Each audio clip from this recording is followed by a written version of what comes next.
Здравствуйте. Я хотел бы сделать обращение к Михаилу Федотову, СПЧ.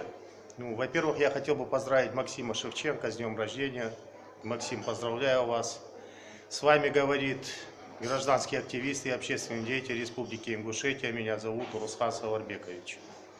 Уважаемые члены Президентского совета по правам человека СПЧ, предлагаю вам конкретный список заданий, который эффективно отразился бы в вашей деятельности.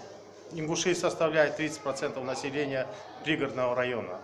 Нужно обязательно провести мониторинг процентного представления лиц ингушской национальности во всех муниципальных, региональных, федеральных учреждениях и министерствах, колхозы, больницы, УВД, дорожные и коммунальные службы, ПВС и так далее, законодательной, судебной власти, партиях и представительствах пригородного района, как на руководящих постах, так и среднего и младшего звена сотрудников.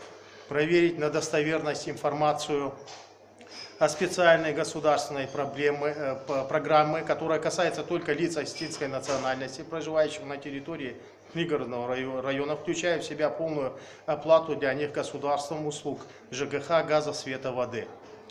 Признать запрет на возвращение лиц ингушской национальности в так называемые закрытые населенные пункты незаконными и открыть для возвращения села Терек, Чернореченская, Южный, Октябрьская, Камбелеевка, среднюю часть Чермена и так далее.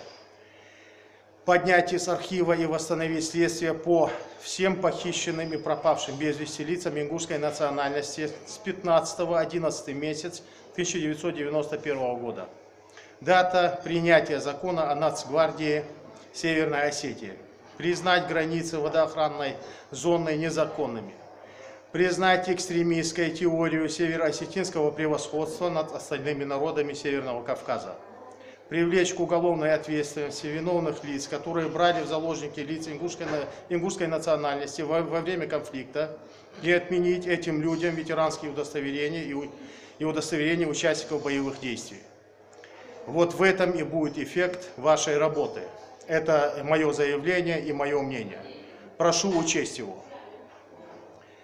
Если все вышеизложенное будет принято вами, то вашу работу мы посчитаем эффективной. Если нет, то ваши поездки неэффективны. Почему? Потому что настоящий народ, ингушский народ, не видит после вашего приезда и уезда никаких значительных, эффективных действий, которые облегчили бы страдания ингушского народа.